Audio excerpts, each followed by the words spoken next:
The prison walls of Alcatraz stood like a monolithic sentinel against the churning waters of the San Francisco Bay. As I gazed out from my cell, the swirling currents seemed to mock my predicament, their whispers echoing tales of despair and failed attempts at freedom.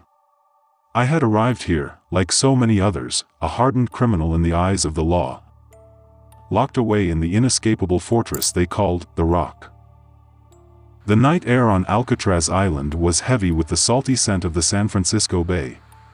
Standing there with Frank Morris and the Anglin brothers, John and Clarence, the cold breeze sent shivers down my spine. We were teetering on the edge of the impossible, a daring escape from the unyielding grasp of Alcatraz. The moonless night concealed our every move. We wore prison uniforms we'd transformed into makeshift life vests, and beneath our raincoats, we carried our only hope, a raft crafted from those same raincoats, painstakingly stitched together. It was audacious, it was desperate, but it was our only way out. Our journey had begun long before this night. Each of us had arrived at Alcatraz with our own dark histories, our own tales of crime and defiance. The prison had been a relentless torment, a place where hope dwindled like the waning moon. Yet, within those gray walls, a spark of determination had ignited, the determination to escape. Frank was the mastermind, a brilliant strategist. He had spent endless hours in the prison library, studying the treacherous tides of the San Francisco Bay, the currents that wove their way through the inky waters, and the vulnerabilities of Alcatraz itself. It was his vision that had given birth to our plan, the plan to craft a raft and ride the currents to freedom under the cloak of night. The heart of our escape plan lay in the creation of that makeshift raft, using raincoats painstakingly sewn together to ensure it would stay afloat. Every stitch, every seam, had been meticulously examined for flaws. The same raincoats that had shielded us from the relentless dampness of our cells were now our lifeline. But the raft was only part of the equation. Night after night, we had tunneled through the vent openings at the back of our cells, working in near silence, using stolen or bartered spoons. Progress was agonizingly slow, but we knew that haste would be our undoing. Cardboard and paint masked our handiwork, making it appear as if the vent openings remained intact. Months turned into years as we waited for the opportune moment. And then, on the night of June 11, 1962, it arrived. The low tide of the following day was our best chance, with the moon hidden behind clouds and the guards presumably drowsy from the absence of moonlight.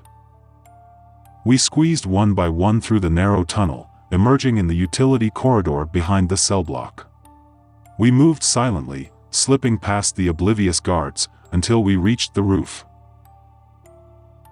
The dark waters of the bay awaited us below, a churning abyss promising both freedom and peril.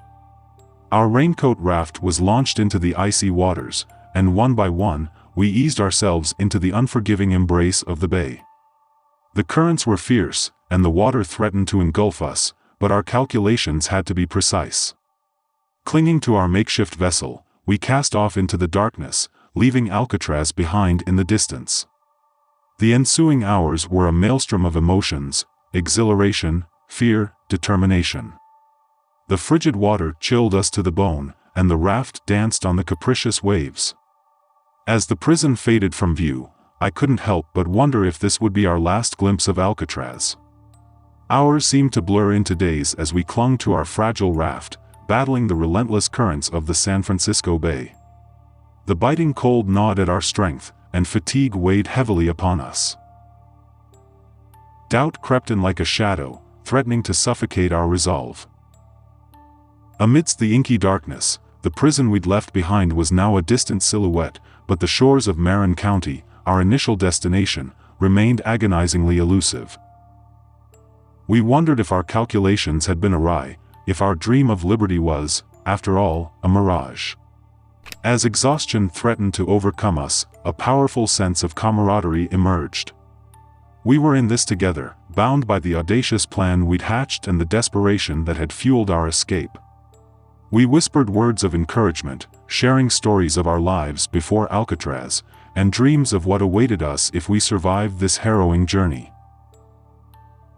And then, just when we teetered on the brink of despair, it appeared on the horizon like a distant lighthouse of hope, the faint glow of the Golden Gate Bridge. It was as if the universe had answered our prayers, reminding us that we were not alone in our daring quest for freedom. With newfound determination, we paddled with all the strength we could muster, inching closer to the shimmering lights of San Francisco. We could see the iconic skyline taking shape, a stark contrast to the oppressive grayness of Alcatraz. Dawn broke over the city, painting the sky with hues of orange and pink, and our spirits soared with the rising sun. Yet, the danger was far from over. We knew that once we reached the city's shores, we'd have to navigate a labyrinth of docks, buildings, and people without arousing suspicion. We approached cautiously, our hearts pounding with each stroke of the makeshift oars. Miraculously, we managed to land without incident.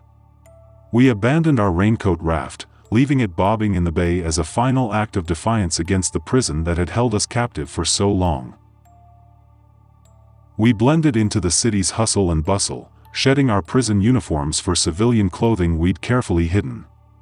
News of our escape would soon captivate the nation.